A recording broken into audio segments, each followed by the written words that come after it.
Bom dia, boa tarde, boa noite. Eu sou a Camila Abdo, do canal Vista Pátria e do canal Direto aos Fatos. Hoje eu estou aqui com o Daniel Moreno. Ele é cineasta e diretor de um documentário chamado Silenciados.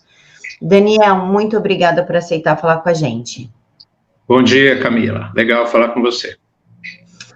Daniel, antes da gente começar, você me permite colocar o trailer do documentário, só para o pessoal entender do que a gente vai falar? Sim, Camila, fica à vontade. Vamos assistir o trailer, sim. Imagina o seguinte: nunca mais você vai acariciar os cabelos do seu filho enquanto você estiver vivo.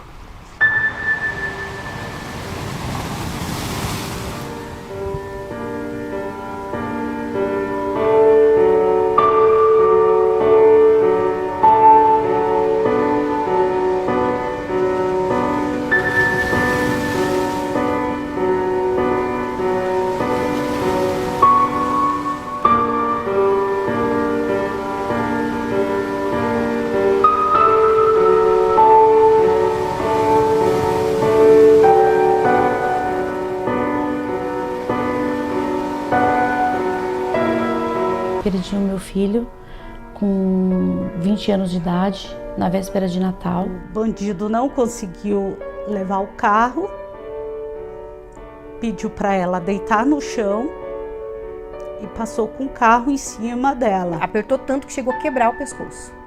Ele tinha 6 anos de idade. E eu falei, por favor, não faz isso. Meu marido falou, foi um tiro. Ele ficou pesquisando a minha vida 5 dias. Você acha que é uma criança? Era um moleque de 16 anos e que passou com o carro em cima dela de propósito. Só o cinismo impede as pessoas de enxergarem que quem está matando são esses protegidos. Direitos humanos para todos, mentira. Direitos humanos para bandido. Eu nunca fui procurado por direitos humanos. Para mim não houve justiça em nenhum momento. As informações chegam distorcidas para a sociedade. E eu não quero viver com raiva. Eu quero lutar uma luta justa. Eu só pergunto isso, até quando a gente vai viver de impunidade?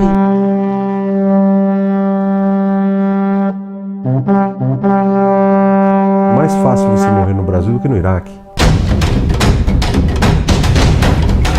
16 anos pode matar, ele também pode responder com seus filhos. Eles queriam me matar.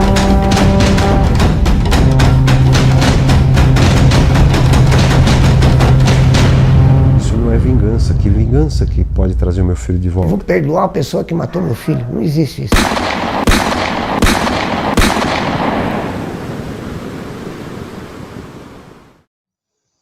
Bom, pessoal, esse é o trailer. Vocês viram que choca, que é um documentário doído, ainda mais para quem é mãe, para quem é pai, que nunca quer sentir esse tipo de dor, nunca quer passar por essa situação. Daniel, por que você fez um documentário voltado para as vítimas? Então, Camila, como você sabe, como as pessoas sabem em geral, no Brasil você não tem muito essa tradição no cinema, principalmente no cinema, né, falando especificamente de cinema, de mostrar esse personagem, vamos chamar de personagem, né, que é o parente da vítima do crime violento. Você não tem isso, né?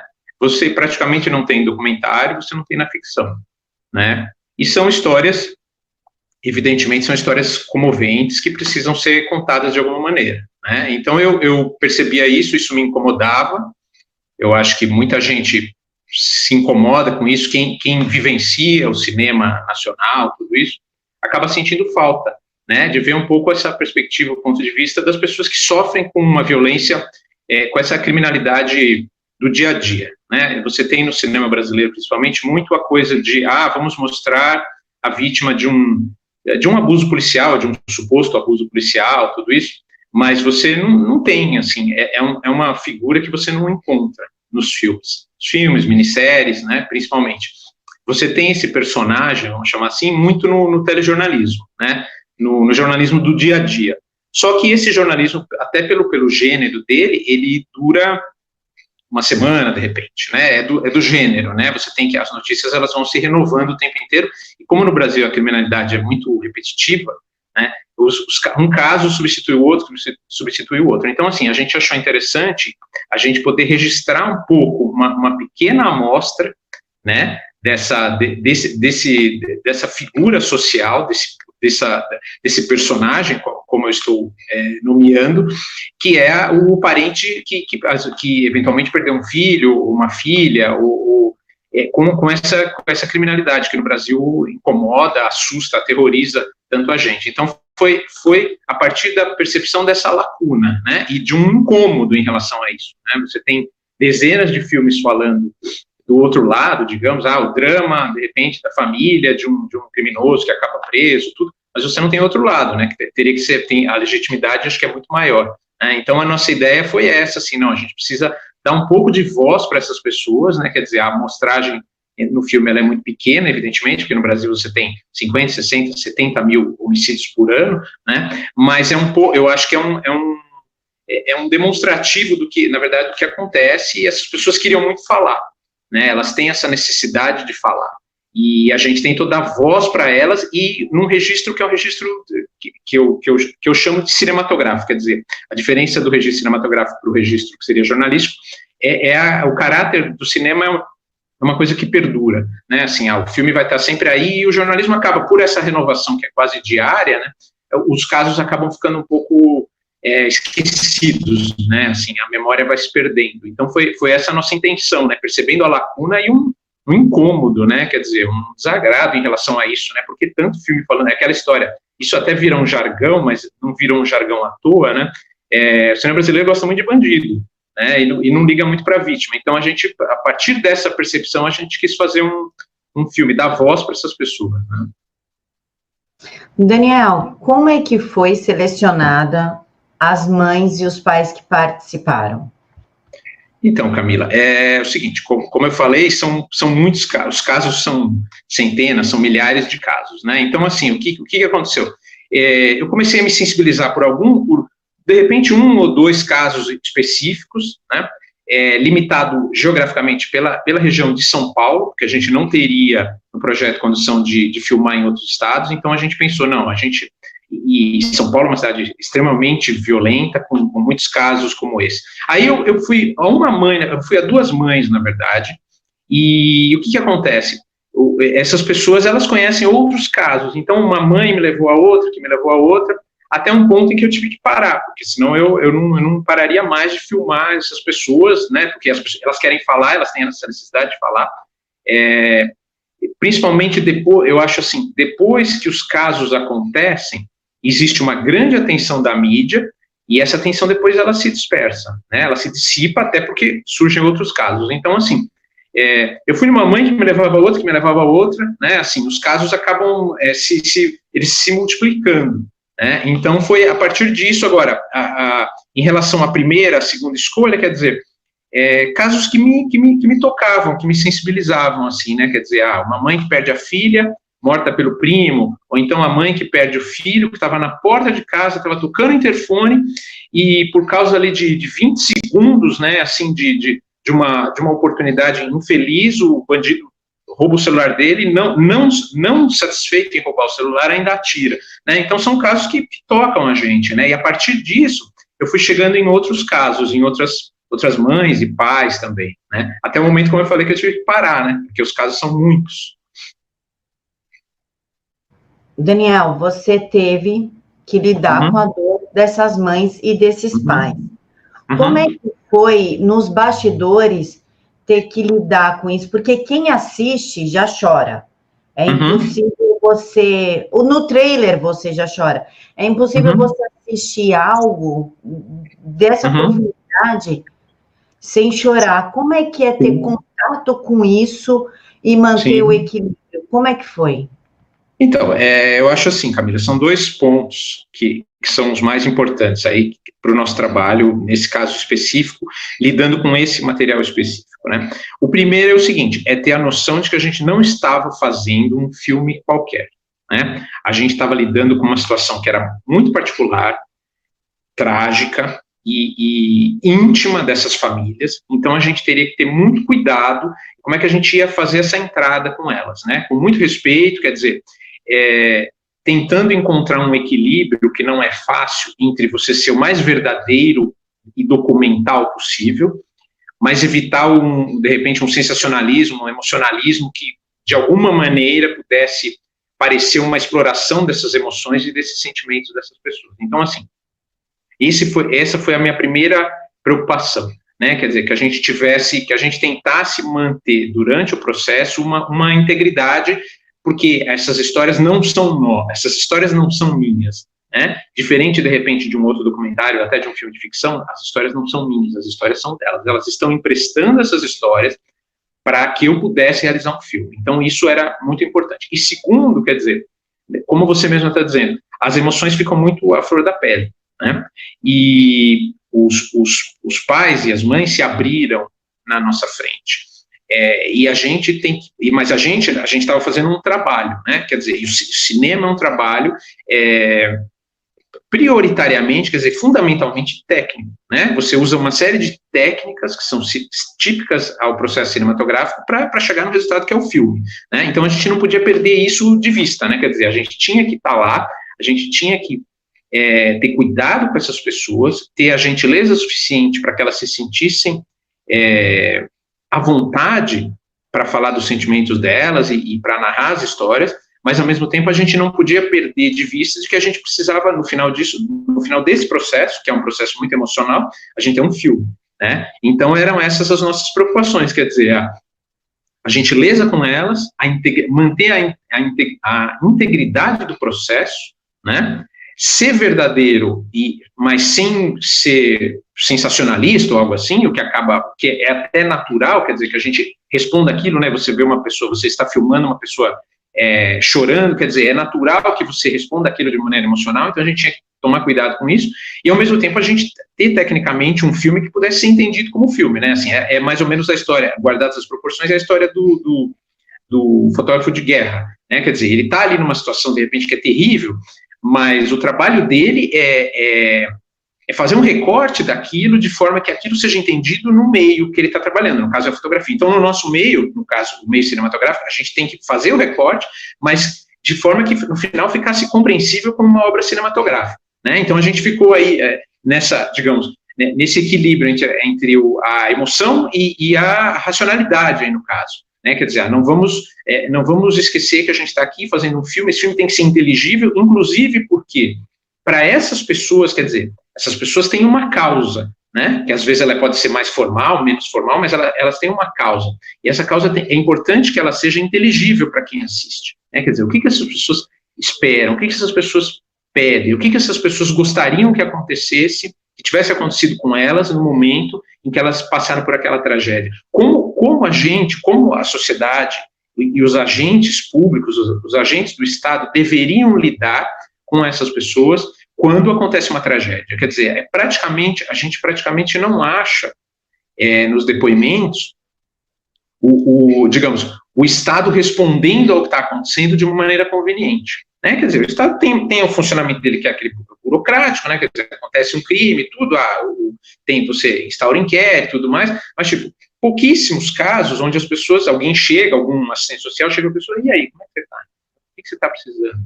Né? Você está precisando passar por um psicólogo e, às vezes, até por um psiquiatra, quer dizer, como é que você está segurando essa barra? Né? Então, era importante para a gente não perder de vista isso, quer dizer, isso tem que ficar um registro para que quem for assistir, que seja um político, policial, enfim, um promotor, quer dizer, as pessoas não esqueçam que o tratamento às vítimas e aos parentes das vítimas, no caso de crimes que são fatais, ele não fique mecanizado, né? Quer dizer, essas pessoas não são números, elas não podem ser números. E a gente percebe que isso não existe hoje, né? A gente até percebe, eu posso afirmar, sem medo de estar errando por muito, que há um cuidado maior com a família do criminoso do que com a família da vítima. Né? Então, essa era a nossa ideia, quer dizer, juntar tudo isso e, no final, ter um filme que as pessoas pudessem assistir e entender aquilo. Né? Assim, ser tocadas, porque eu acredito no cinema como... Eu acho que a emoção não é uma coisa ruim, né? Sim, acho que, mas entender o que essas pessoas precisam, entender, de repente, como é que a gente pode reagir melhor quando essas coisas, dentro do possível, é muito difícil você reagir bem a um crime, né, seja com quem for, mas de uma maneira mais eficiente para as pessoas que são as vítimas, né? Elas deveriam ser a prioridade quando acontece alguma coisa assim, e elas não são a prioridade. Daniel, 2 casos do documentário me marcou profundamente, que é o caso do menino Nicolas, de 6 anos. Sim. E o caso da menininha que foi assassinada pelo primo. Talvez porque eu seja mãe, eu tenho 2 filhos com idade próximas das vítimas. A minha menina tem 11 e o meu menino tem 4. Né, com idade próxima das 2 vítimas do sexo igual. A menina que foi morta pelo primo. Sim. E o menino que foi morto pelo pai. Sim. De todos os casos, qual mais te chocou? Então, Camila, eu não gosto de fazer essa distinção, eu me choco com todas as situações, eu prefiro dizer que eu me choco, quer dizer, com determinadas circunstâncias, e você assistiu ao filme, você sabe que você tem ali, apesar da amostra ser pequena, mas ela tem muita variação, então ali você tem todo tipo de caso, como você está falando, você tem um caso de um crime em família, né, quer dizer, o pai mata o filho, por vingança em relação à mãe, o primo mata a prima, esse caso é impressionante, assim, talvez por causa porque, na verdade, o que acontece? Vamos analisar, vamos pensar nesses 2 casos que você está falando. O sentido do pai matar o filho, que é uma coisa, claro que é uma coisa absurda, evidente, agora, ele tem um sentido de vingança, quer dizer, né, uma vingança em relação à mãe. Hoje em dia, infelizmente, a gente vê isso muito, né? Eu não sei se os casos aumentaram ou se o registro dos casos aumentou por causa de rede social e tudo mais, mas essa coisa do homem se vingando da mulher no filho é uma coisa desprezível, né? Agora, o menor, né? Vamos destacar a coisa do menor, do crime do menor, né? O crime do menor, ele adquire, do menor cometendo crime, né? Pode ser preso, ele é apreendido em tese ele só pode ficar 3 anos apreendido, mas ele fica muito menos, na verdade, é a banalidade desse mal em clara decorrência de um problema social e jurídico, né? Então, o que eu estou querendo dizer com isso? Um moleque hoje que mata, um moleque de 14 anos, 15 anos, 16, enfim, que mata uma pessoa, que atira numa pessoa num assalto, ou que mata a própria prima, no caso, porque foi flagrado ali, mexendo em umas coisas, roubando, tudo, embora ele não seja responsabilizado juridicamente pelo que ele fez, da maneira como ele deveria, né, eu acho que as pessoas deveriam ser responsabilizadas juridicamente pelo crime, não pela idade delas, mas ele tem exata noção disso, quer dizer, ele mata porque ele sabe que matar é uma coisa da qual ele vai se safar de alguma maneira, principalmente por ele ser menor.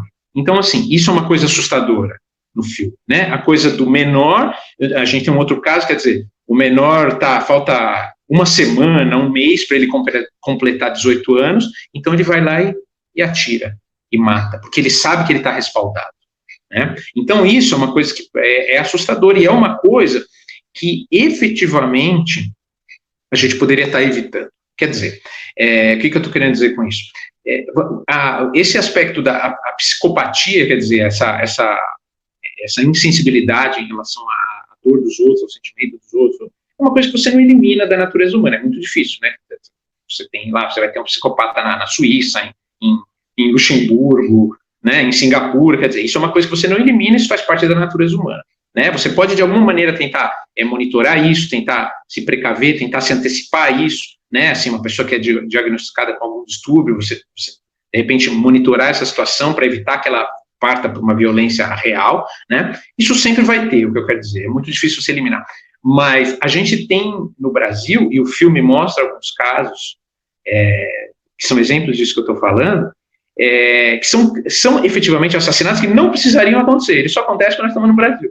Eles só acontecem porque no Brasil há uma cultura, né, de ordem, muitas vezes jurídica, né, de você, o garantismo e tudo mais, quer dizer, você garante, você ao longo do tempo, ao longo dos anos, você garante tantos direitos, vamos falar assim, para quem faz alguma coisa errada, que isso, de alguma forma, fica no imaginário dessas pessoas, né? E elas sabem, então, né? Elas sabem, então, por exemplo, o menino que tem 17 anos, isso a gente tem no filme um pouco.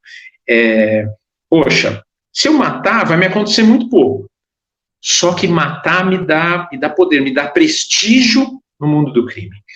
Então, ele aproveita para cometer esse crime antes de fazer 18 anos para estar marcado, como se ele tivesse um carimbo ali. Poxa, esse cara é um cara, esse é um bandido de primeiro nível, vamos dizer. Esse cara já matou, né? Então, assim, ele só faz isso porque ele sabe que não vai acontecer nada, o que vai acontecer para ele é muito pouco, né? Se ele tivesse, no outro lado, a perspectiva, a percepção de que se ele fizer isso, ele vai pegar uma cadeira elétrica, ele não faria,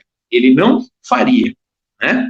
Então, ou se ele atirar num policial, ele vai pegar 50 anos de cadeia, né, com possibilidade de ter condicional, assim, de sair semiaberto daqui 30 anos, ele não faria isso, né? Quer dizer, eu não estou falando do psicopata, eu estou falando do criminoso, né, do cara que está inserido no crime. Então, é uma coisa que impressiona. Você está me perguntando, o que me assusta? Me assusta tudo, todos os casos são assustados, mas me assusta isso, quer dizer, esses crimes não precisariam, efetivamente não precisariam estar acontecendo, eles só acontecem como resultado de todas essas políticas públicas e de toda essa coisa, as pessoas chamam de bandidolatria, quer dizer, essa proteção excessiva, muito além do que seria o mínimo aceitável, né, em termos de direitos humanos e tudo mais, para quem comete crime violento. Né? Então, assim, se você pegar os Estados Unidos, o cara sabe que ele não pode. Se ele atirar numa pessoa, ele está ferrado. Né? Quer dizer, e se ele matar, ele realmente vai ficar 30 anos preso. Né? Não estou falando de uma briga, de uma coisa assim. Não, eu estou falando desse crime do cara que vai lá e banalmente está no meio de um assalto, já roubou o celular e ainda atira. E ele atira 2 vezes. Né? No caso do nosso filme, ele atira uma vez, não dá certo, e ele atira de novo. Ele já estava de posse do celular. Então, é uma coisa que esse cara não faria se a cultura onde ele foi criado, onde ele cresceu, fosse uma cultura de, olha, não seja violento, porque se você for violento, você vai arcar com consequências muito graves para a sua vida. Né? E isso, então, para mim, é assustador, continua sendo assustador até hoje. Daniel, eu tive contato 2, 3 vezes com a mãe do Thiago, e também é um caso que marca, porque você sente a dor dela. A primeira vez que era uma manifestação, eu abracei ela, na segunda eu olhei ela, já comecei a chorar, e para não piorar a situação dela, eu preferi me afastar, porque com o relato da mãe do Thiago, a gente tem o contato com a dor da mãe e com a impunidade do Estado, porque o menino, o assassino do Thiago, já tinha uma ficha corrida antes do crime e mal cumpriu pena. E a mãe sofre hoje a perda do seu filho. O Thiago era noivo, estava montando o casamento dele, tinha toda uma vida pela frente. Como é que foi lidar com a experiência do contato real da impunidade? Como é que foi essa sensação?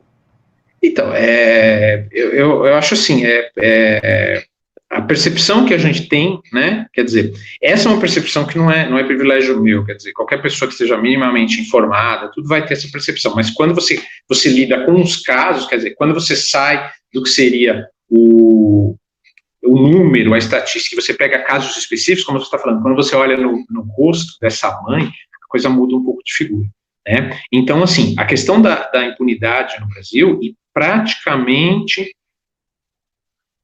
todos os casos que a gente tem no filme são casos onde a impunidade é um signo, ela está lá, né? Quer dizer, em maior ou menor escala, mas ela está lá. Ninguém esteve livre desse fantasma da impunidade. Ele está lá, cada um em um grau diferente, mas ele está lá, né? Então, ou em duas maneiras, ou na impunidade que é absoluta, né? Que eu considero o menor de idade, quer dizer, a impunidade é praticamente absoluta. Né, o cara não responde. Ele mata uma pessoa com 17 anos e ele não responde por aquilo. Né? Até a impunidade da pessoa que, de repente, deveria ficar o resto da vida na cadeia, mas não fica.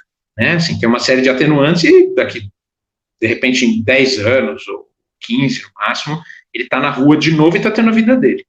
né? Então, isso é uma coisa muito assustadora, e o que me assusta também, Camila, é que eu não vejo, hoje ainda, uma resposta suficiente dos representantes do povo que têm sido eleitos, ou pelo menos na eleição passada, eleitos dentro desse paradigma, quer dizer, o paradigma de o brasileiro, que é o brasileiro comum, vamos chamar assim, o brasileiro que é ordeiro, que é pacífico, que paga suas contas, que quer ter sua vida em paz.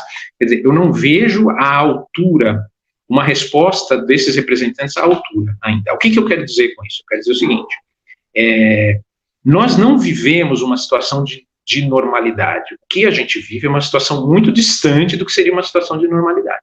Então, você não pode ter, como reação a isso, e eu falo dos políticos e dos políticos eleitos, principalmente, uma reação do tipo, as coisas estão normais, assim, o país está caminhando, né, vamos votar um pacote agora, anticrime, com alguma coisa, né, não é exatamente o que precisava, está meio desfigurado, mas que ótimo, vamos para frente. Não, a situação não é essa, né. Eu gostaria de ver nos políticos, especialmente nos políticos eleitos, eu não estou falando de um outro, estou falando de todos que foram eleitos em cima disso, né, não estou esperando nada da esquerda, não estou esperando nada, né, esquerda não espero nada, eu espero o Venezuela da esquerda, não estou falando da esquerda, uma resposta mais emergencial e mais dura, né, principalmente porque, se essa resposta mais dura viesse, o povo, a população está esperando isso, né, então nós não estamos falando, de repente, de um tema polêmico, de difícil compreensão, né, reforma previdenciária, reforma administrativa, que são coisas muito importantes, mas cuja compreensão é mais complicada para as pessoas. Não, a gente está falando de uma pauta que é uma pauta de 80%, 90% dos brasileiros, né, a luta contra a impunidade e um apoio mais efetivo, principalmente ao trabalho da polícia, né, assim, a gente vê agora, no caso de Paraisópolis, quer dizer, quando a polícia, ela 5 minutos depois de qualquer coisa que acontecer, a polícia já é culpada, né, assim, então você não precisa ter perícia, você não precisa ter uma análise mais, digamos, mais sofisticada do que acontece, não, a culpa é da polícia, né, e então, assim, eu vejo isso com preocupação, assim, e com um pouco de, não diria decepção, mas com um pouco de descontentamento, quer dizer, eu acho que a resposta tem que ser mais forte, mais dura, né, assim, os problemas a gente já conhecia, a gente conhecia no passado, a gente conhecia há 5 anos, quando eu fiz o filme a gente já conhecia, a gente precisa de uma resposta mais dura, né, essas pessoas precisam disso, né, tanto as pessoas que já passaram por isso, como o restante da sociedade que quer viver com um pouco mais de segurança, um pouco mais de paz, e hoje em dia a gente não consegue. Então, eu acho, vou reiterar isso, a segurança pública, quer dizer, você confrontar hoje em dia o que você tem, a violência criminosa como regra, deveria ser a primeira prioridade no país. Não existe nenhum país do mundo, independente dos indicadores econômicos, que conseguiu, a longo prazo, ter prosperidade, ter desenvolvimento, se o respeito ao direito natural das pessoas, quer dizer, o que é o direito natural? O direito de não ser assassinado, o direito de não ser sequestrado, o direito de não ser roubado, o direito de não ter sua casa invadida, quer dizer, se isso não for prioritário. Se isso não for prioritário, o país não vai para frente. Você pode ter ali um surto de alguma coisa, de desenvolvimento, mas o país não vai para frente. Então, eu gostaria de ver em relação à impunidade, por exemplo, eu vou te dar um exemplo, uma coisa muito específica, em relação à diminuição da maioridade penal. Isso é um assunto que, para quem não é comprometido, digamos, com a agenda do crime, é um tema pacificado, né? Quer dizer, 18 anos é uma idade mínima muito alta, né? A gente até, existe aquela ideia, não, vamos baixar para 16, e é alta já, eu acho que se baixasse para 14, eu acho que seria normal, mas isso é uma coisa muito distante da gente, mas nem a diminuição para 16, eu não ouço ninguém mais falar. Eu não ouço absolutamente ninguém. E essa é uma das bandeiras dos pais que estão silenciados, quer dizer, poxa, não dá, né? Quer dizer, nem isso a gente vai conseguir. Se a gente não conseguir isso agora, quando você tem um governo federal que se elegeu, mais ou menos baseado nisso, você tem uma bancada de pessoas, de deputados e até de senadores sensíveis a essa causa. Se a gente não conseguir baixar essa maioridade agora, nós vamos baixar quando?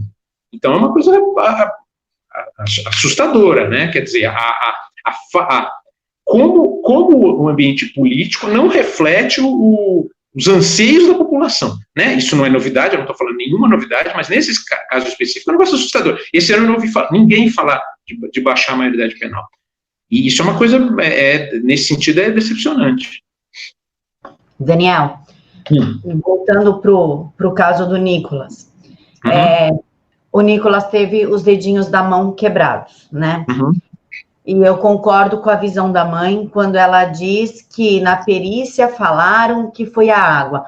Nós sabemos que não foi a água. Podemos dizer, ou o que você acha, se a perícia tentou amenizar para o lado do assassino do Nicolas? Podemos dizer isso ou não? É muito leviano a gente dizer uma coisa dessa.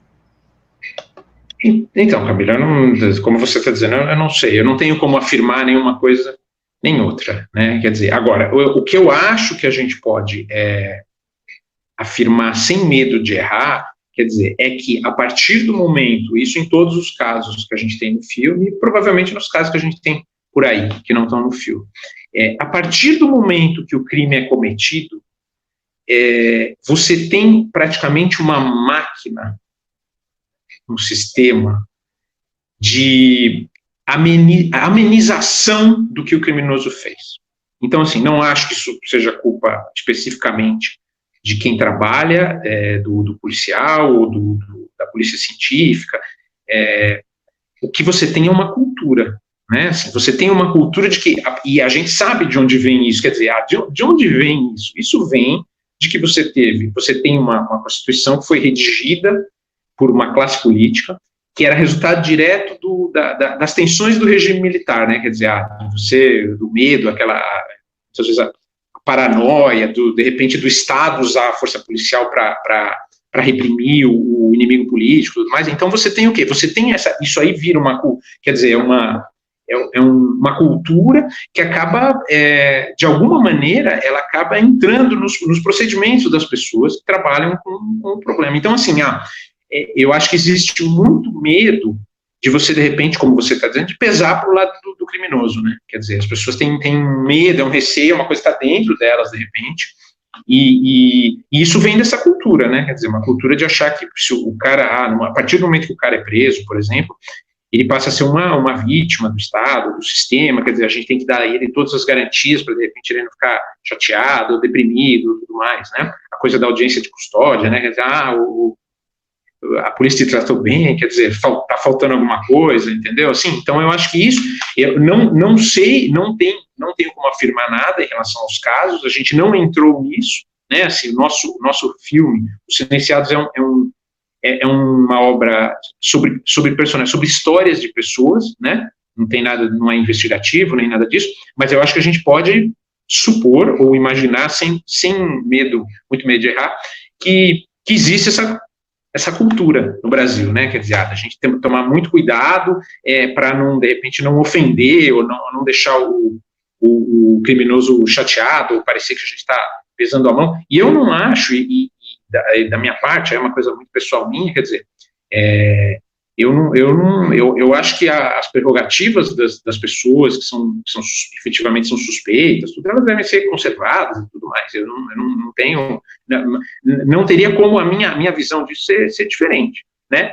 Agora, nos casos, praticamente, acho que em todos os casos do silenciado, nós não estamos falando de suspeitos no que seria a exata acepção da palavra, né? Assim, que no Brasil agora o cara mata a mãe ao vivo na televisão, todo mundo viu, ele confessa e o cara é suspeito até o final do processo, o que é uma coisa ridícula, uma coisa até satírica, né? Parece que não é sério, né? Então, assim, nesses casos, a gente não está falando disso, né? Quer dizer, no pai que matou, que bateu, que agrediu o menino e que acabou matando, quer dizer, ele não é um suspeito, né? Então, eu acho que a gente não precisa ter esse medo, de repente, de pesar para o lado dele, alguma coisa que às vezes pode acontecer, e até, de repente, eventualmente, numa perícia, quer dizer, a interpretação dos dados que estão ali, de repente, isso pode acontecer, assim, eu não duvidaria por causa dessa cultura que a gente, infelizmente, tem no Brasil hoje, né? E eu sempre também gosto de salientar a questão do crime violento, né? Quer dizer, eu não estou falando do cara que pegou, está errado também, evidentemente, o cara roubou lá um litro de leite, saiu correndo. Não, nós estamos falando de criminosos violentos, né? Que eu acho que o problema é sempre a violência, né? Daniel, das justificativas para os direitos humanos e para a justiça pegar leve com essas pessoas é que elas são de baixa renda, coitadinho, oh meu Deus. Só que, citando aqui 2 exemplos, os assassinos do Rodrigo, que é o filho do Jorge, e o assassino do filho da Márcia, eles não eram de baixa renda, eles não passavam necessidade, e destacando o assassino do filho da Márcia, ele tem 5 irmãos, né? Todos trabalham, todos estudam, a mãe foi muito clara, a mãe do assassino foi muito clara ao falar que nunca faltou nada para esse menino. Então, essa justificativa cai. Os assassinos do filho do Jorge, o Rodrigo, eles faziam faculdade, eles trabalhavam, então cai também por terra essa história da vítima ser uma coitadinha. Como se justifica, então, essas pessoas que não passaram necessidade cometerem um ato tão brutal com alguém que elas não conhecem? Então, Camila, acho que como você está bem observando aí, né, eu acho que são alguns pontos aí que a gente pode colocar em evidência. O primeiro a gente precisa se livrar, isso é uma armadilha, a gente sabe que isso é uma armadilha da esquerda, né, a esquerda ela vai tentar enxergar qualquer situação de uma perspectiva marxista, né, quer dizer, quem é o opressor, quem é o oprimido aí nessa situação, e vamos ficar do lado do oprimido. Né? E é evidente que isso não sei, esse modelo não serve, né? Assim, a realidade é muito mais matizada, ela tem muito mais detalhes do que isso. Então, acho que cada caso tem que ser analisado de uma maneira particular. Não podemos aceitar esse pretexto de violência como uma resposta ao social, né, quer dizer, a problemas sociais, não porque os problemas sociais não existem, eles existem, é evidente que eles existem, né, quer dizer, eu vejo a violência, e isso é uma coisa importante, como uma linguagem, a violência é uma linguagem, né, então se você pega uma criança, e a linguagem que ela aprende desde pequena é a linguagem da violência, é um idioma que ela vai falar quando ela crescer, né? Então, assim, é evidente que isso tem um peso nas situações, porém, isso, em nenhuma circunstância, pode ser usado como pretexto para o cometimento do crime, né? Então, assim, a gente não pode aceitar isso. Esse é um jogo da esquerda, e a gente tem que falar, não, nada dá o direito a alguém de assassinar uma pessoa, nada. Né? Então, nós não vamos discutir, essa discussão não está em pauta, entendeu? Assim, a gente não vai discutir isso. Não obstante, quer dizer, você citou alguns casos, o filme tem alguns casos, e a gente tem no dia a dia do noticiário, a gente vê isso o tempo inteiro, né? A gente tem quantos homens aí que estão matando ex-mulher e não tem nada social, claro, né? Não existe o elemento social clássico envolvido, né? Assim, não, o cara é uma vítima da miséria e tudo mais, não tem isso, não é muito claro que não é isso, e os silenciados, ele traz um dado ali que é muito interessante, né, e que eu acho que, na minha maneira de entender, deveria eliminar essa discussão, né, a gente teria que passar por um outro ponto da discussão, por uma outra etapa da discussão, que é o seguinte, os indicadores sociais brasileiros, eles, agora, nos últimos 3 anos, a gente teve essa queda por causa do desastre da Dilma e tudo mais, que a gente conhece muito bem, mas antes disso, quer dizer, e por fatores que a gente sabe que não são fatores políticos, né, são fatores externos, econômicos, quer dizer, você teve uma alta de commodity, você teve o dólar caindo muito e tudo mais, o que você teve? Você teve uma melhora dos indicadores econômicos, uma melhora dos indicadores sociais, e ao mesmo tempo você teve um aumento na violência.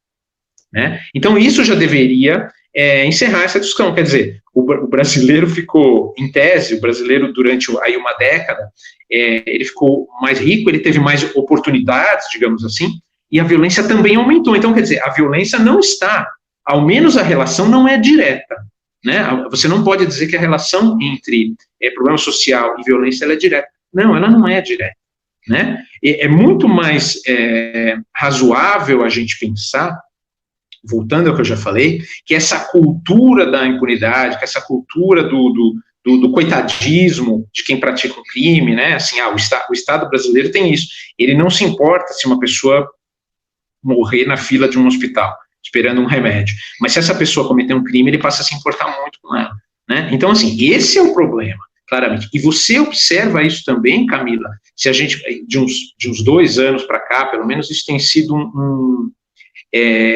eu acho que tem sido uma constante, quando você ouve, eu não fiz isso nos Silenciados, porque eu acho que os bandidos já falam demais, não era isso que eu não queria ouvi-los, né, mas eles falam muito isso, você percebe assim, fulano, eu atirei porque fulano reagiu, por exemplo, né, então, quer dizer, isso não tem inocência, não tem ingenuidade nenhuma nisso, eles aprenderam esse discurso, né, a esquerda é responsável por esse discurso, a imprensa, a grande mídia é responsável pela disseminação desse discurso, e eu fico muito irritado, eu fico extremamente irritado com os jornalistas que cobrem, às vezes, a página policial, o crime e tudo mais, quando acontece alguma coisa, e eles, quando acontece um crime, o bandido atira e mata a pessoa, e eles estão sempre falando, fulano reagiu, entendeu? Isso não importa, eu não quero saber disso.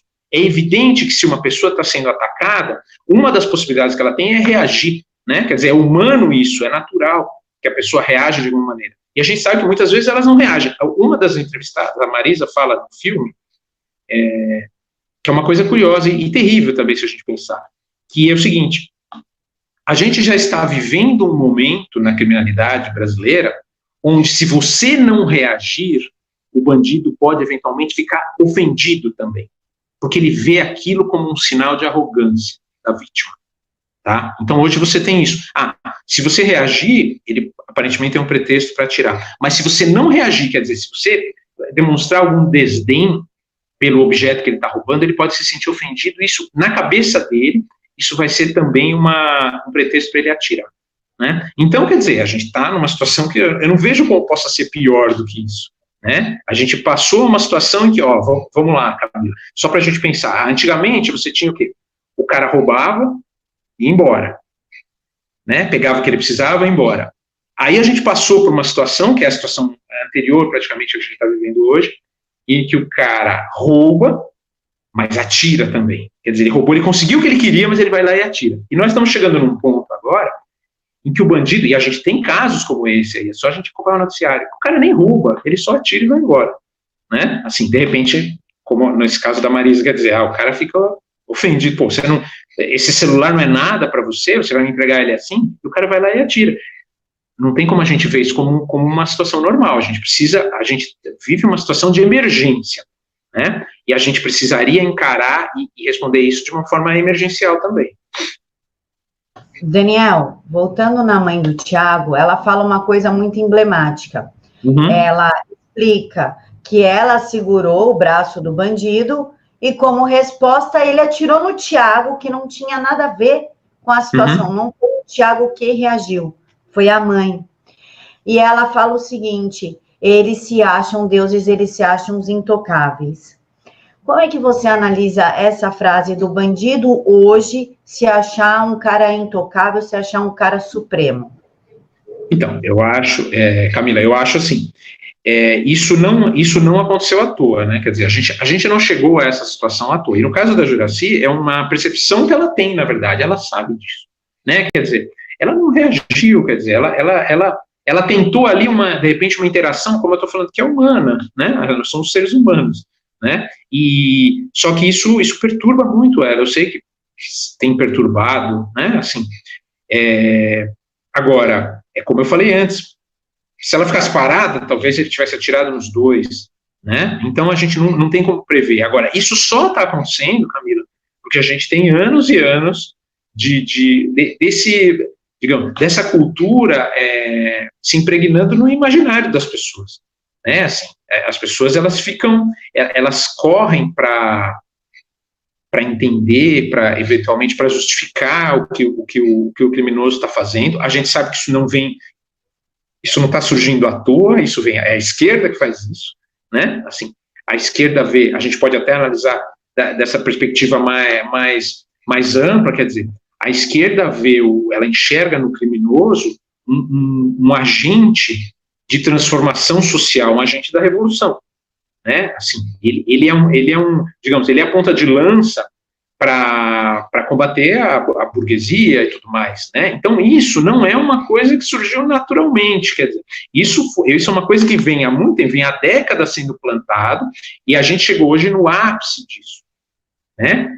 A ponto de você pensar em relação a baile funk, periferia, quer dizer, tipo, poxa, você tem uma série de crimes sendo cometidos, né, e ninguém fala nada em relação a isso, né? Quer dizer, você não vê o governador falando, não, a gente precisa acabar com essa coisa do cara tá com uma arma e ficar apontando a arma para cima, tá com fuzil mandando, não, ele não está preocupado com isso, né? Assim, ele está preocupado, de repente, em melhorar as condições de realização do evento, como se fosse um evento qualquer, como se fosse uma apresentação de uma orquestra de cordas, e não é, né? Então, eu acho que essa cultura foi uma coisa que cresceu, principalmente no ambiente universitário, né?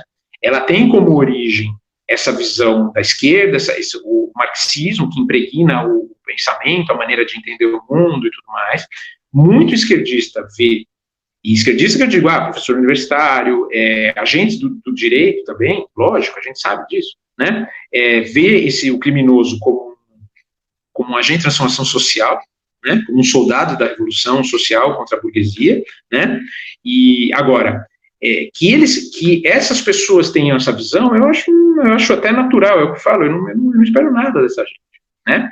O que a gente precisa ter é uma resposta que seja mais dura, e eu não estou falando uma resposta dura de resposta violenta, não, mas é uma posição firme, quer dizer, não, nós não vamos mais aceitar isso, né? Assim, a gente não tem como aceitar, e a gente precisa resolver isso, né? Mesmo porque, embora o sofrimento em relação à violência ele atinja todas as classes, né? Quer dizer, você não pode, a gente não dá para falar assim, isso é uma coisa, por exemplo, crise econômica sempre vai atingir mais as pessoas mais pobres e tudo mais. Agora, a violência atinge todo mundo. A gente tem aqui em São Paulo, a gente tem o exemplo do bairro do Morumbi, que é um bairro de alto padrão, um bairro que convive com a violência o tempo inteiro, é um problema que o Estado não consegue resolver, né? Então, assim, apesar disso, é natural a gente pensar que as pessoas mais pobres, mais vulneráveis, elas vão estar mais sujeitas a sofrer essa violência, né? Então, eu falo, um exemplo, assim, banal, mas que eu acho que é uma situação muito, muito séria, e que a gente teria que sensibilizar mais com isso, quer dizer, a pessoa que sai da casa dela, ela está num bairro pobre, e ela tem que sair, tem que andar 2 horas de ônibus, 3 horas de ônibus, ela sai 4 horas da manhã, às vezes, para ir num ponto de ônibus, aquela pessoa está sujeita à violência o tempo inteiro, né? Mulheres, talvez mais ainda, provavelmente mais, né? Então, a gente não pode continuar aceitando isso, né? A gente não pode aceitar essa coisa do reagir, como você falou e como eu falei, quer dizer, fulano reagiu, então isso parece um pretexto. Eu acho que isso passa muito pela imprensa, a imprensa parar de falar isso, porque os bandidos ouvem e eles repetem, eles aprenderam esse discurso, porque eles não são bobinhos, coisa nenhuma, eles aprenderam isso, né? Então a gente tem que não aceitar mais isso, a gente não pode mais aceitar como natural os crimes, e a gente não pode mais aceitar como natural a falta de eficiência do poder público para responder a esses casos, né? Hoje a gente vê um pouco isso como se fosse uma realidade, como se fosse um dado da realidade, né? Assim, então, por exemplo, o cara está lá, de fuzil no meio da favela, isso é um dado da realidade.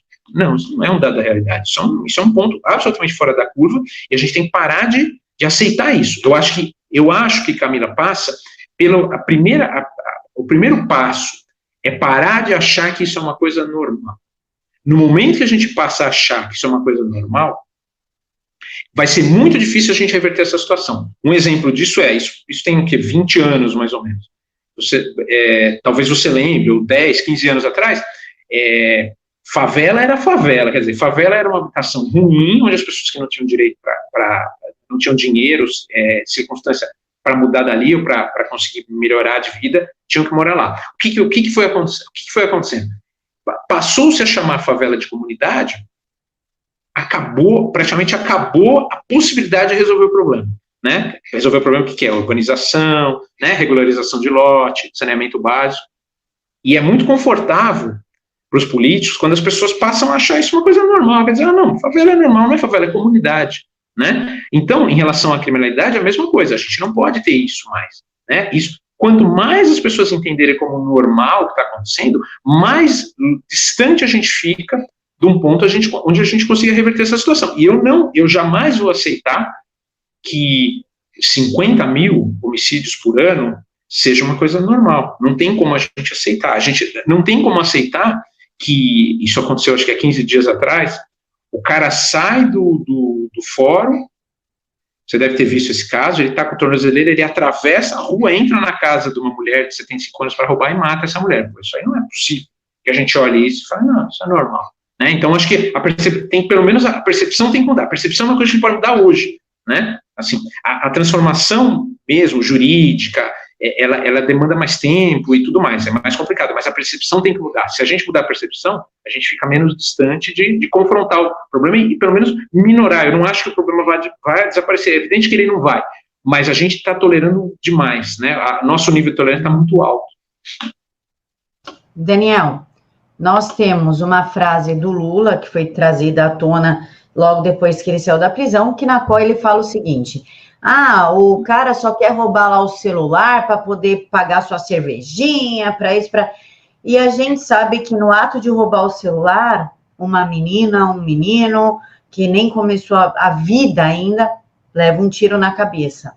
Nós também temos um vídeo muito emblemático dos direitos humanos de um cara que estuprou, torturou e matou uma moça, e na sala lá que ele estava sendo investigado pela polícia, sendo questionado, entre os direitos humanos, que oferece água gelada, oferece balinha, e fala para ele, você fala que você estava sob efeito de droga. Aí o cara, não, mas eu não estava, mas você vai falar isso.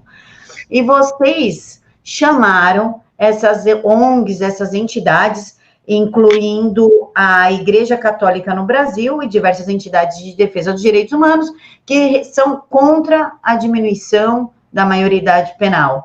Elas não aceitaram falar. Qual foi a justificativa? Então, é engraçado isso, Camila, porque é o seguinte, aconteceu 3 vezes, mais ou menos, aí com 3 entidades aí, né? Eu não vou falar exatamente quais são, mas é mais ou menos você deve imaginar.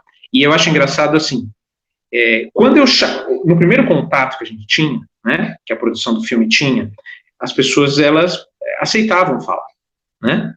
Em determinado momento, durante na negociação para a gente marcar a entrevista e tudo mais, elas percebiam com quem elas estavam falando e elas desistiam, né? Então, assim, existe uma... Quer dizer, as pessoas estão tão acostumadas nesse meio, estou falando desse meio, né, quer dizer, o meio de discussão jurídica e tudo mais, a repetir sempre as mesmas coisas, que elas achavam que a gente ia falar as mesmas coisas que quantos filmes aí falam o tempo inteiro, né? 50, deve ter 50, 100, 200 filmes sobre digamos, retornando aos mesmos pontos, né?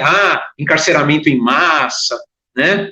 Abuso policial, tudo mais. Quando elas percebiam que a minha perspectiva era outra, quer dizer, o meu ponto de vista seria outro, elas refreavam, elas não queriam nem falar. A gente só tem um caso aí no filme do representante da OAB que aceitou falar, né? Mas, em geral, eles não aceitavam, não, eles não queriam conversar, né? Isso é uma coisa que a gente vê o tempo inteiro, né? Quer dizer, a esquerda se acostumou, assim, diversidade, liberdade de expressão só serve se você repetir os jargões dos quais eles vivem há tanto tempo, né? No momento que você sai um pouco disso, eles ficam muito ofendidos. A gente tem aí exemplos aí de vídeo, né, que a pessoa percebe com quem ela vai debater ou vai ter um programa jornalístico ali, ela fala, não, com esse cara eu não vou não, e vai embora, né? Dificilmente você tem isso do outro lado, né? Assim, me parece que as pessoas, os representantes da direita, digamos, estão sempre muito mais dispostos a esse debate, né? Assim, eu acho que isso é um indício civilizatório, quer dizer, você consegue discordar completamente de uma pessoa e não tem que matar essa pessoa,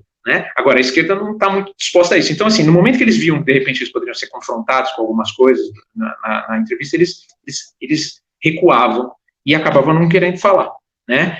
Você falou em relação ao Lula, o que o Lula falou, né?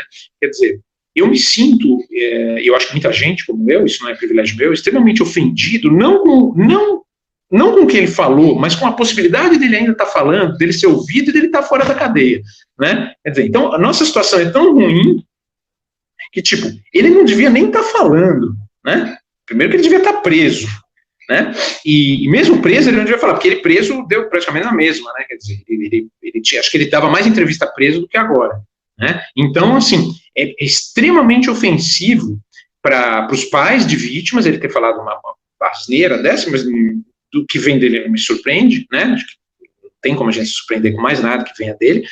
Agora, é ofensivo, e eu acho que isso também é um indício de como a nossa justiça tá complicada, quer dizer, o negócio não está funcionando, né, apesar do esforço de muita, a gente tem aí, todo mundo sabe, poxa, casos aí de pessoas com muito brio, muita fibra, né, tentando colocar bandido na cadeia e sofrendo muito com isso. Agora, poxa, o simples fato dele estar solto, dependendo do que ele mesmo que ele reze um Pai Nosso solto, já é uma coisa extremamente, para mim, extremamente ofensiva. E no caso ele ofende diretamente as vítimas desses assaltantes e tudo mais. Uma coisa importante, Camila, que a gente tem que pensar é o seguinte, eu acho que a gente não pode prender por qualquer coisa, né, quer dizer, primeiro porque é um problema, a gente não tem vaga suficiente, e segundo que realmente tem situações em que prender não é a melhor saída, né, quando o criminoso, quando a pessoa que comete o crime não é violenta. Porém, a gente tem que responsabilizar sempre as pessoas pelo que acontece, né. Então, o que eu estou querendo dizer? Um furto, por exemplo. Furto hoje é uma coisa que, tipo, praticamente, do jeito que a gente está, assim, foi só um furto, não foi nada, né? Mas eu já tive coisas furtadas e é um aborrecimento terrível, quer dizer, você não sabe o que você está fazendo, né? Você pode estar prejudicando demais a vida de alguém, furtando alguma coisa dela, mesmo sem usar violência e tudo mais. Agora, a gente tem que responsabilizar as pessoas. As pessoas, quando uma pessoa furta, o que acontece normalmente? Isso é uma coisa... Eu vou dar um outro exemplo, você vai entender o que eu estou dizendo. Hoje em dia a gente tem muito essa coisa dos casos de feminicídio, de violência contra a mulher. A esquerda se apropria disso, né? É aquela coisa, a culpa não é do cara, a culpa é do machismo, culpados são todos os homens, não o homem cometeu a coisa, quer dizer, eu tô em casa, estou quieto, não fiz mal nenhum, mas a culpa é minha, né? A culpa não é do cara que cometeu o crime. Só que assim, o que acontece, e que a imprensa não percebe isso, às vezes não percebe porque é burra mesmo, porque as pessoas são burras, ou às vezes não percebe porque não quer perceber, né? A maior parte desses agressores de mulheres, desses feminicidas, o que eles são? Olha só que coisa interessante, e independente de rico, pobre, da região, né? Eles são reincidentes. Então, o que eu quero dizer? Se você não coíbe a violência no primeiro passo que ela dá, a tendência não é o cara abandonar a violência. A tendência é o cara subir na violência, né? Então, assim, o cara que começa furtando, depois ele rouba sem violência, sem arma, depois ele vai lá e compra uma arma, em algum momento ele vai matar uma pessoa. Quer dizer, ele não sai disso e fala, nossa, eu furtei, agora eu roubei sem arma, agora eu vou aprender a tocar violino. Porra, não é isso que acontece, né? Assim, então, no caso dos feminicídios, você tem caras que têm um histórico de violência, que muitas vezes não deviam nem estar soltos, né? E a imprensa não percebe isso, ou não sublinha isso. Eu acho que é importante a gente sublinhar isso. Existe a tendência da violência é uma escalada para cima, né? Assim, então, a gente tem que cortar no começo, quer dizer, um garoto vai lá, 15 anos, e toma um celular, faz a correria dele, toma um celular, ele tem que ser responsabilizado por isso, né? Eu não acho que ele tem que ser preso, por exemplo, mas ele tem que ser responsabilizado, ele tem que perceber as consequências daquilo e ficar muito claro para ele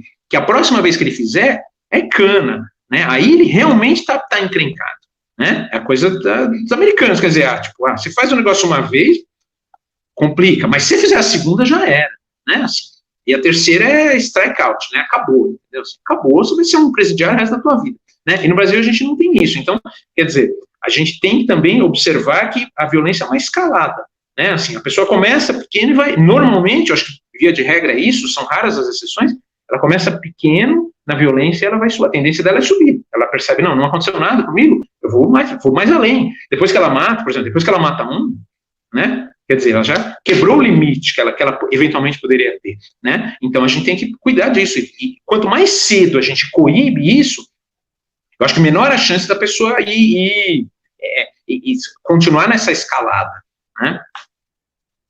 Daniel, você falou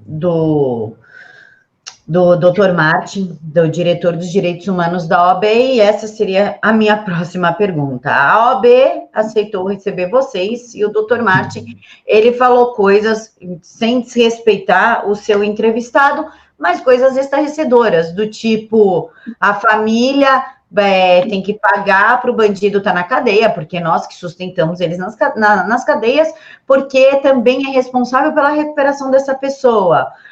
O cara que cometeu esse crime, coitadinho, é uma vítima da sociedade, ele está à margem da sociedade. Nós sabemos que isso não é verdade. E ele também culpa a polícia pela violência. Ele fala, a polícia do Brasil é letal, a polícia do Brasil mata mais que a polícia americana, querendo comparar a cultura americana e a punição, a justiça americana com a do Brasil. Não tem comparação.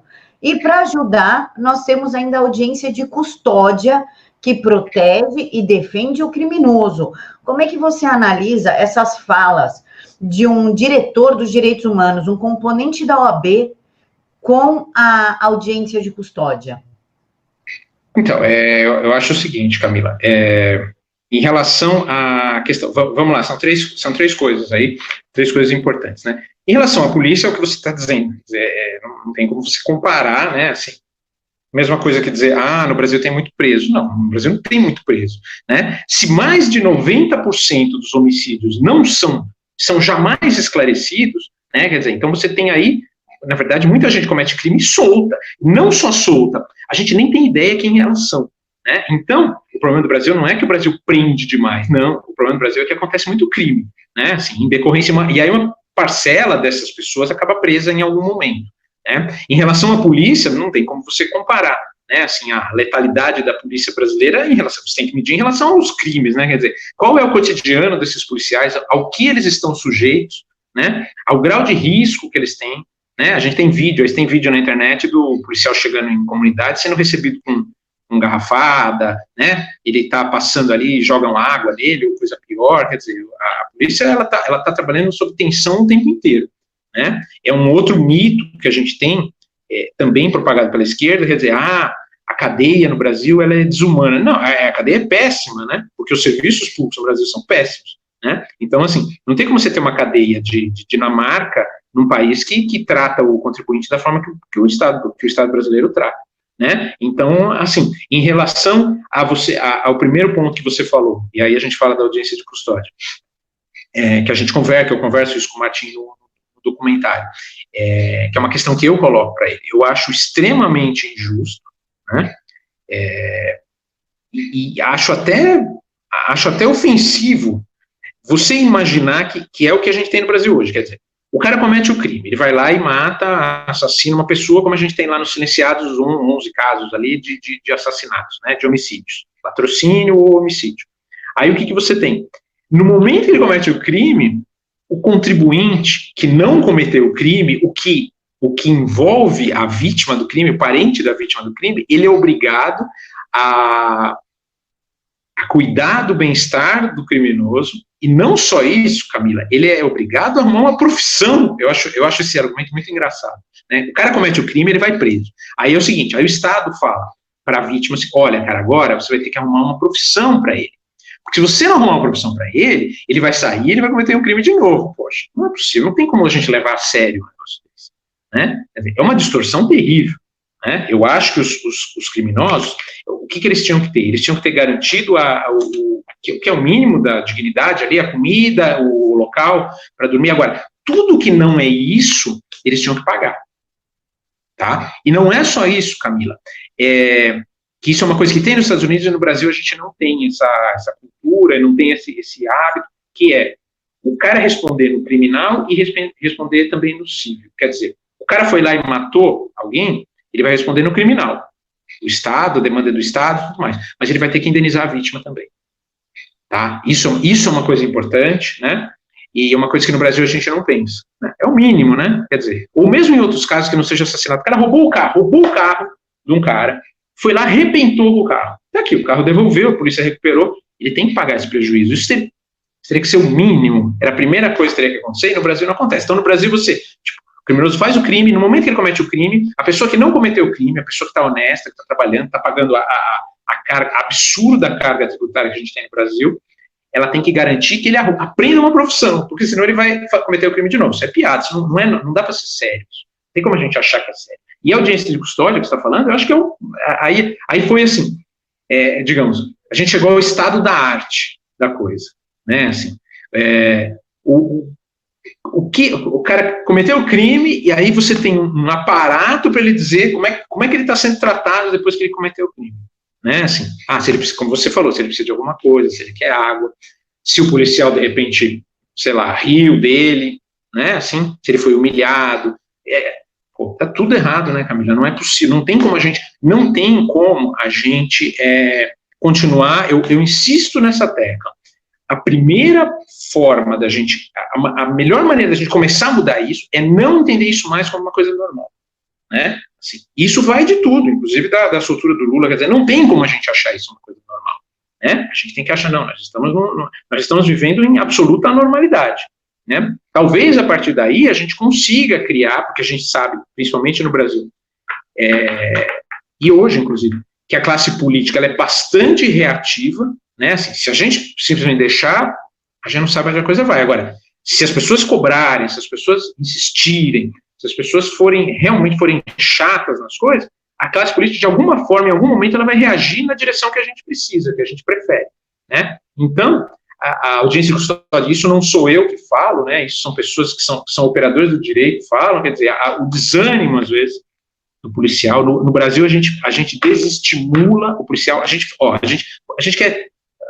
quer 3 coisas do policial, e principalmente não só mais do policial militar, acho que é o cara que está na ponta ali, né? O cara que está o tempo inteiro, a gente liga, quando dá alguma coisa errada, a gente liga para a PM, né? Então é o cara que está ali, é a primeira linha de combate, quando alguma coisa errada está acontecendo.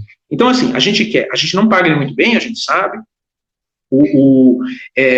a retaguarda que ele tem, que a família dele tem, se dá alguma coisa errada, não é das melhores, a gente sabe disso, né? Ele dependendo de onde ele mora, ele é um pária social, quer dizer, ele não pode mostrar que ele é policial, senão ele morre, só que a gente quer que ele resolva os crimes, quer dizer, que ele esteja lá, que ele esteja no lugar certo, na hora certa, que ele não seja violento, que ele resolva o problema, de preferência, sem que ninguém se machuque, principalmente o bandido, e aí ele, depois de tudo isso, de repente, numa audiência, numa coisa assim, ele ainda tem que passar por uma desonra, quer dizer, a gente desestimula o policial o tempo inteiro a agir. É assustador isso, né? Assim, é assustador como a gente vê na internet muito isso, o policial que tem orgulho de ir lá e falar, eu peguei, principalmente aqui em São Paulo a gente não tem tanto, mas a gente às vezes vê vídeo no Nordeste do delegado que pega um bandido, ele mostra o bandido e fala, esse cara é o cara, eu peguei, aqui na minha cidade não tem isso está acabando, né, assim, porque o policial ele é tão desestimulado a fazer o trabalho dele, que me surpreende como muitos sempre façam de forma heróica até, como a gente sabe disso, né, quer dizer, quem vai trocar tiro com os caras é ele, entendeu? Então, acho que a audiência de custódia é o estado da arte disso, né, quer dizer, tá faltando alguma coisa pro bandido, ele tá precisando de alguma coisa, tá chateado, entendeu? Prefere ser tratado de uma outra maneira, é ridículo, né, cara? Daniel, eu estava no grupo do WhatsApp das mães, né, que participaram do documentário, mais algumas. Eu não aguentei os relatos e saí da ação. Eu acho que a gente precisa ter um certo preparo para aguentar esse tipo de relato. Vocês pretendem, mesmo você tendo tido essa experiência, esse contato real com a dor, com o desespero, vocês pretendem fazer a parte 2 do documentário? Então, Camila, eu acho que isso envolve alguns fatores que fogem da minha, digamos, da minha possibilidade de resolver, de estar influenciando. Eu sou um fazedor de filmes, né? Assim, então, eu saio de uma ideia e consigo entregar um filme. Agora, eu dependo do mercado, eu dependo da estrutura no Brasil para que esses filmes cheguem às pessoas, né? Então, o que aconteceu com os Silenciados? A gente teve um processo de produção que foi bastante bem sucedido, né? A gente teve uma repercussão, se a gente tivesse essa repercussão, a gente não estaria falando do filme hoje, agora, com você, né? Agora, a gente não conseguiu chegar ao grande público, que era o meu interesse era chegar ao grande público. né? Eu entendo o cinema como uma arte popular, né? Eu quero atingir o maior número possível de pessoas, e a gente não conseguiu fazer isso por alguns motivos. Então, assim, a gente queria continuar com silenciados, a gente queria fazer um silenciado só com famílias de policiais que perderam os seus parentes policiais, né, em ação. A gente queria fazer isso também, mas para isso eu preciso que o mercado, de alguma maneira, assimile o filme, o trabalho que eu faço. E isso hoje em dia não acontece, por uma série de motivos, né? E como eu estou dizendo, eu não tenho controle sobre isso, né? Eu queria os silenciados num circuito, eu queria os silenciados numa televisão aberta, eu queria tudo isso. Mas isso hoje em dia é muito difícil, né? Assim, isso não é um problema só meu, isso não é um privilégio meu, né? Eu não gosto, Camila, do discurso de vitimização do produtor de cinema, do cineasta. Não me sinto bem com ele, não me sinto à vontade com isso, nunca usei isso antes, poderia ter usado antes, na época quando a gente tinha um governo de esquerda aí durante tanto tempo, durante 20 anos praticamente, nunca usei isso, não gosto disso. Passei por situações muito complicadas por nadar contra a corrente antes, e não vou insistir nisso agora. Sei que isso é um problema, não é só meu, é um problema de um monte de gente, né? Assim, o mercado não está formatado para entender esse tipo de produto, né? O produto ele acaba virando um produto muito de nicho, né? Quer dizer, quando ele deveria ser uma coisa mais popular, uma coisa que se expandisse mais, né? Então, eu acho que qualquer outro projeto que a gente queira fazer em continuidade a esse ou outro, eu precisaria perceber no mercado uma coisa que hoje eu não percebo, né? E eu mobilizo, quer dizer, os filmes que a gente faz são com recursos próprios, ou são com recursos que nós levantamos de forma privada. Quer dizer, nos Silenciados eu não usei dinheiro público, direto e indireto, lei de incentivo, nada disso. Não usei financiamento coletivo, né? É uma coisa que a gente produziu por conta própria, tá? Então, eu preciso, para uma empreitada dessa, novamente, eu preciso ter mais segurança que eu vou conseguir chegar no circuito de alguma maneira, inclusive para dar uma resposta para as pessoas que trabalham comigo, para a minha equipe, tudo mais, né? Assim, essas pessoas, elas são sócias do filme de alguma maneira, né? Elas trabalharam muito, elas trabalham bastante, elas se dedicam muito, e elas são profissionais. Eu preciso dar uma resposta diferente para elas em termos financeiros mesmo, né? E isso eu só conseguiria se eu tivesse essa abertura no mercado, que infelizmente eu não consegui até hoje. É o que eu estou falando. Eu faço filme, eu sei fazer filme, tá? Depois Silenciado, dirigi um outro documentário que eu não produzi, mas co-dirigi um documentário com um amigo meu, tudo mais, né? Quer dizer, continuo em atividade, mas eu acho que o mercado precisa sinalizar alguma coisa diferente, que hoje eu não vejo essa sinalização, não vejo perspectiva dessa sinalização. Você tem filmes que estão chegando, longe de eu ser o único, tem um monte de gente fazendo filmes com essa, digamos, que reflitam um pouco esses valores do brasileiro, né, que ficaram um pouco esquecidos durante muito tempo, só que é uma coisa muito de nicho ainda, né, assim, é muito pequeno o alcance de todos esses filmes, inclusive do meu e dos outros, né, e eu gostaria de ver o mercado se abrir um pouco mais, para a gente poder pensar em alguma coisa nesse sentido, aí para o futuro. Daniel, a gente tem o Padilha, o diretor do Tropa de Elite, que, segundo ele esperava que a aceitação da sociedade fosse pela polícia, que nós não colocássemos o Capitão Nascimento como um herói, né? E aí você descobre que o cara, na verdade, era de esquerda, né? Um filme... Eu falo isso desde que eu assisti o filme, Camila, desculpa. Eu sempre falei isso, exatamente. Não, mas é que você se apaixona, desculpa aí quem possa se sentir ofendido, mas pela ação policial, pela história do policial, problema familiar do Capitão Nascimento, que acaba o casamento, com o filho pequeno, e daí você descobre que o diretor é de esquerda e que queria criminalizar a ação da Polícia Militar do Rio de Janeiro, que é um estado dominado pela violência. Você é um diretor da direita. Você, pela entrevista inteira, você rechaça totalmente as ações da esquerda. Como é que é ser diretor de cinema num ambiente predominantemente esquerdista, que criminaliza a polícia, e você querendo fazer um documentário com os familiares dos policiais? Como é que você se encaixa nesse meio? Como você consegue trabalhar e lidar com isso? Então, Camila, eu acho assim, isso é um problema, digamos, que eu não... Que não é de hoje que eu vivo, né? Eu gosto de falar para as pessoas, eu gosto de lembrar as pessoas que as coisas não começaram, quer dizer, essa coisa de você... essa militância anti-esquerda, ou mesmo a tentativa de fazer um cinema que não seja o cinema de esquerda no Brasil, ela não nasceu há 1 ano, nasceu há 2. Né? E eu acho que às vezes quem fala isso é por desconhecimento.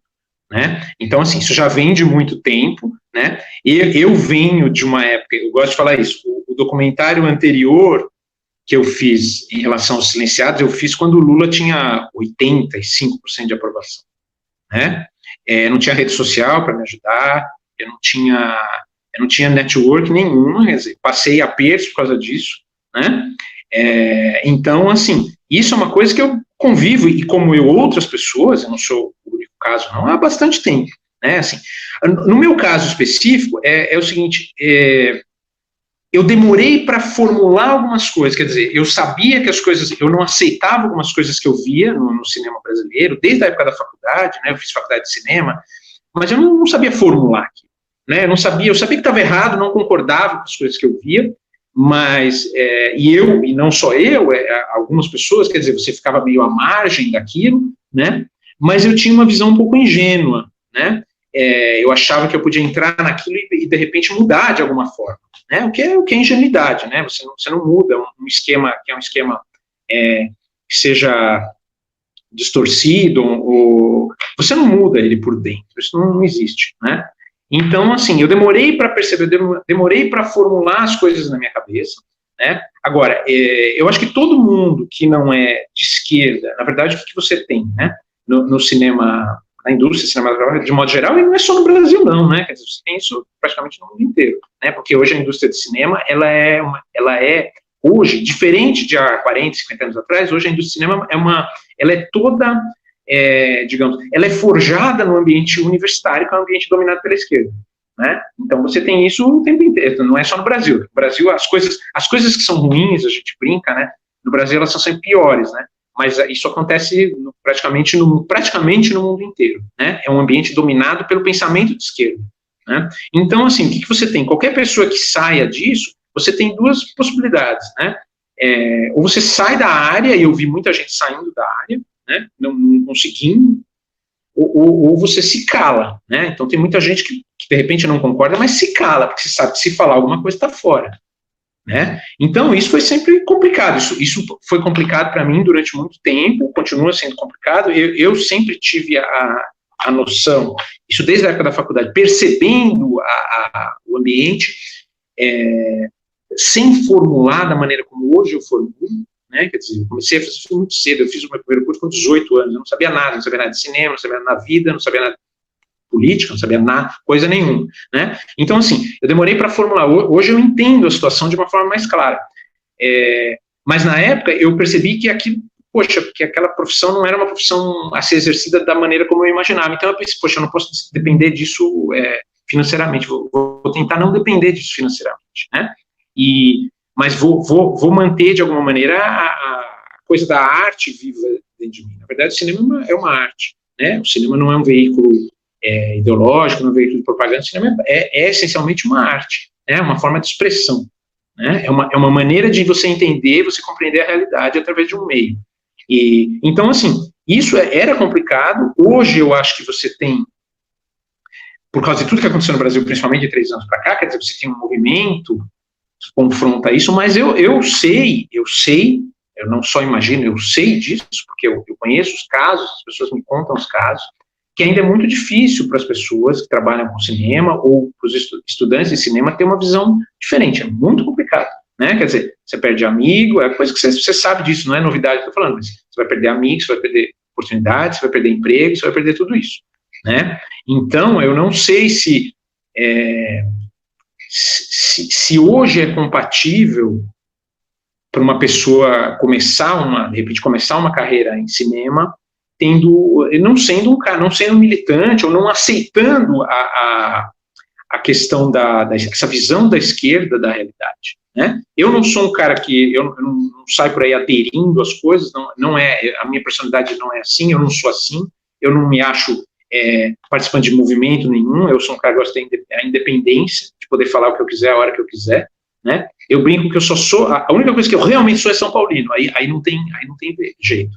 O resto, eu acho que depende da situação. Agora, eu sei o quanto a esquerda tem feito mal para a humanidade e para o Brasil, especificamente, e para o cinema brasileiro, né? Assim, isso para mim é muito claro, né? Então, eu sempre procurei ser uma voz, em maior ou menor dimensão, de questionamento em relação a isso. É o que eu falo. Eu não comecei isso ontem. Eu não vi na direita um nicho de mercado. Não, eu estou nisso há bastante tempo. Eu já apanhei bastante e apanhei quieto, né? Assim, então, é complicado, Camila. Continua sendo complicado.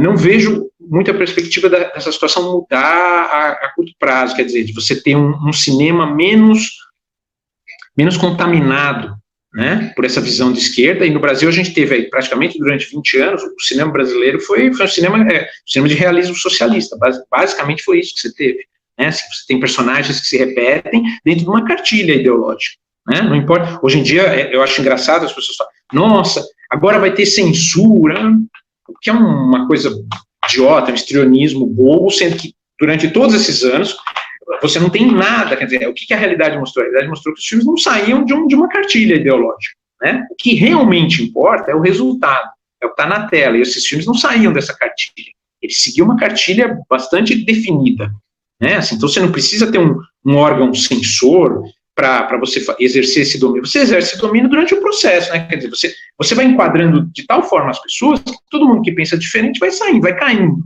né? Vai ficando à margem, né? Então, é uma coisa complicada e eu acho que só com uma profunda transformação na maneira como se entende a indústria cinematográfica, você vai conseguir mudar isso, né? Você não vai mudar isso simplesmente, imaginando que você vai ter, nós vamos ter filmes diferentes, filmes de direita, agora vamos ter filmes de direita, então nós vamos pegar todo o roteiro que for apresentado, vamos ler ele inteiro e falar, esse roteiro aqui é de direita. Não, isso aí é um desconhecimento profundo que é o fenômeno cinematográfico. O cinema não é assim, né? Se o cinema fosse assim, você não teria. Se o cinema fosse um texto escrito que simplesmente se converte em imagem, você não teria o processo cinematográfico. Não é isso. Você não consegue fazer isso. O que você tem que transformar, mudar, é o paradigma da indústria, mudar a forma como a indústria, hoje ela é organizada, né? Porque se você tem uma indústria, se você tem órgãos que são funcionalmente pensados pela esquerda, você não consegue simplesmente mudar os personagens e falar, não, agora isso aqui virou um órgão que vai estimular com que mais filmes de direita apareçam por aí. Isso não existe, isso é uma incompreensão dos processos, né? Então, assim, como a indústria é funcionalmente elaborada e mantida pela esquerda por décadas, ela não vai se modificar se você simplesmente trocar os personagens, não é assim que funciona, né? É que nem você pega a Securitas do Ceausescu e fala, não, agora essa agência de inteligência aqui, nós vamos fazer ela trabalhar para o outro lado. Não existe isso, porque ela funcionalmente é comprometida, né? Então eu acho que é complicado, né? Continua sendo complicado, mas pelo menos hoje você tem gente fazendo, você tem um monte de gente aí fazendo filmes, que são filmes, eu não gosto muito, Camila, de falar filme de direita, tudo mais, eu acho que são filmes influenciados por uma visão de mundo diferente, né? Porque eu acho que o cinema não deve servir a programa político nenhum, né? Assim, acho que o cinema não é isso, o cinema é um fenômeno, diferente disso, né? Assim, agora, não adianta a gente ficar fazendo vista grossa para 20 anos de filmes, que são filmes que foram elaborados dentro de uma cartilha muito definida, né? Assim. Daniel, você gostaria de fazer as suas considerações finais? E, sim, dentro das suas considerações, explica como faz para o pessoal ter acesso ao seu documentário. Tá certo. Então, Camila, eu agradeço, eu fico muito feliz quando as pessoas lembram dos Silenciados, né, assim, já faz 2 anos aí, mais ou menos. É bom a gente poder falar, explicar algumas coisas. O filme, neste momento, ele não está em nenhuma plataforma, mas ele está disponível para quem quiser fazer sessão em qualquer lugar, pode fazer. É só me procurar, vai lá no silenciados.net, manda um e-mail, a gente cede deixa eu ver se é esse mesmo endereço ainda, a gente cede a cópia do filme para a pessoa passar, é de graça, a gente só quer que seja uma sessão pública, né? E o que acontece?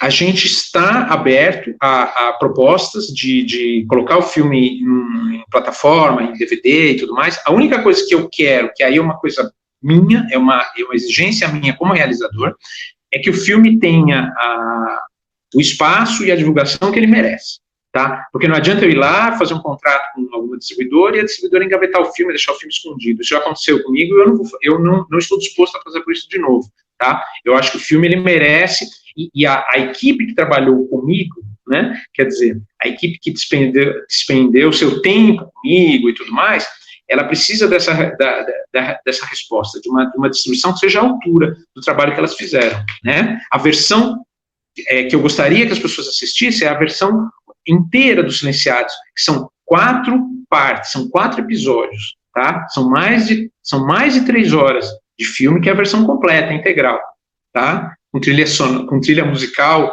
composta originalmente para o filme do princípio ao fim, quer dizer, é uma obra muito caprichada, tá? E eu gostaria que as pessoas tivessem acesso a essa versão final, completa, tá? Agora, quem quiser passar, a gente tem uma versão menor, uma versão de longa-metragem, que tem mais ou menos 2 horas, e quiser fazer uma sessão na sua cidade, na sua igreja, em entidade, é só falar com a gente, é só procurar, e a gente cede gratuitamente, com muita alegria, com muita satisfação.